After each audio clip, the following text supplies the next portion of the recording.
Hello, all you groovy juniors at SHS. It's Mr. Dombrowski here. I just want to say how you doing and welcome back to another week of online schooling. Peace to everybody as we embrace that counterculture, that hippie lifestyle. Well, maybe not all of that. Anyway, I got my Woodstock shirt on, let my hair grow out a little bit, change my glasses, and feeling pretty good. And I think you should feel good too because we had a pretty good week of online schooling for this first week. So celebration time and congratulations, a little pat on the back to all of you who did your homework. Over 85% of you did, and that's awesome for the first week. Let's keep up the great work and let's do even better in week 2. Okay. The other thing I want to do is just spend a couple minutes going over some of the stuff we did learn about in the first week. And so I'm going to switch screens here if I can and pull up some of the things that related to what you did look at. And the first one was, remember, we looked at the song Blowing in the Wind by Bob Dylan, and Lavi did a great job of analyzing that one, pointing out all those rhetorical questions he kept asking throughout the song, just trying to get people to thinking about civil rights, thinking about our leaders listening to us, and thinking about avoiding war and avoiding death. And that's a whole lot of what that song was about. And many of you picked up on the fact that Bob Dylan is a local guy, born in Duluth, raised in Hibbing, Nobel Peace Prize winner too in 2016 for his work in songwriting and its impact on America. And so that was awesome that you had a chance to look at that and see those songs being written, okay? The other thing that you got a chance to look at was, and I don't know if it's going to let me do this now, but I'm going to hit pause and we're going to try to put together a couple more screens for you to see. All right, and welcome back again. And we're going to listen to a little bit of more music related to Vietnam. This is a song that we would have listened to together had we been in class, but we weren't. So let's just get a little sample of this one together, if I can. Come on, all of you big strong men, Uncle Sam needs your help again. Got himself in a terrible jam, way down yonder in Vietnam. Put down your books and pick Hey, that looks like me. We're gonna have a whole lot of fun. And it's 1, 2, 3. What are we fighting for? Don't ask me, I don't give a darn. The next stop is Vietnam. And it's 5, 6, 7. Open up the pearly gates.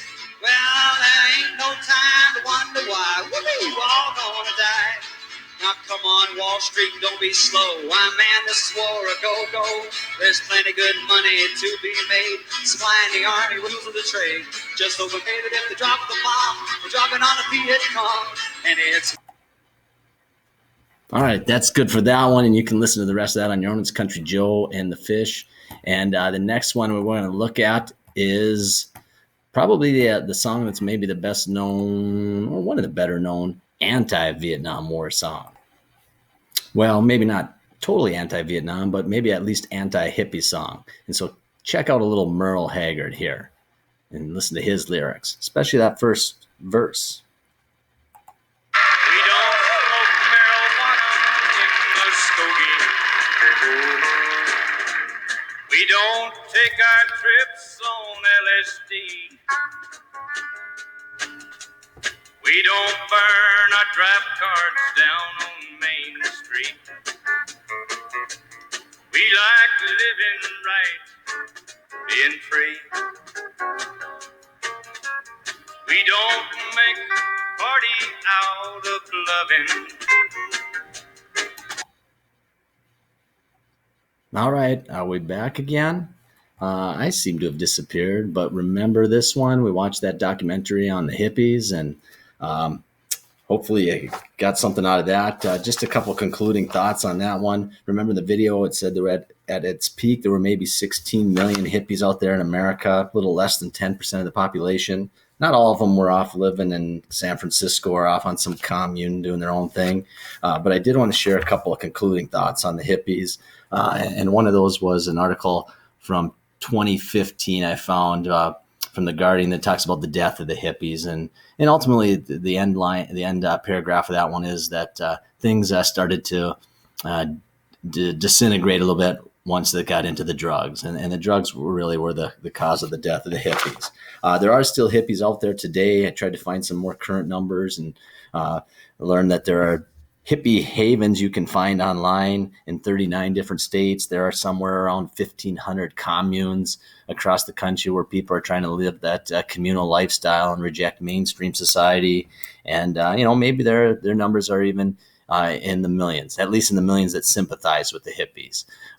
But it was definitely a part of a group that rejected normal, rational order. And a lot of that stemmed from their opposition to war and the events in Vietnam. All right, dudes, it looks like we're back where we started as I learned how to use this whole Screencastify program. The last thing for today in this entry is just to give you a chance to have a little fun with this hippie thing.